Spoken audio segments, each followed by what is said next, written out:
found in the tap water, but yeah, what's PFAS? Well, PFAS are known as forever chemicals because once they're released into the environment, they don't break down and can build up in our blood and organs. Now, according to the Environmental Watchdog Group, PFAS increases the risk of cancer, harms the development of a fetus, and can reduce the effectiveness of vaccines. The study found that the chemical in cities all across the U.S., but in D.C. and Prince George's County, the findings were the highest for the DMV. In D.C., the EWG found 21.7 parts per trillion, and in Prince George's County, 17.8 parts per trillion in the tap water. So why haven't you heard about this until now? Because PFAS are not regulated. That means the Environmental Protection Agency or state environmental agencies are not required to make these results public or report them to state drinking water agencies. And as of right now, the EPA has yet to establish a maximum containment level.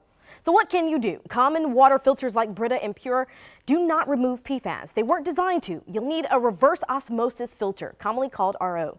They can cost you anywhere between $200 and $1,800, and you'll need a plumber to install those. And the second option is an activated carbon filter. Those go under your sink and are a little less expensive. Now, while this information is probably new to most of us, the report says that PFAS have been a concern since the early 2000s and has been the subject of several lawsuits. Meanwhile, a bill requiring the EPA to enforce a maximum containment level has passed the House and is currently in committee in the Senate.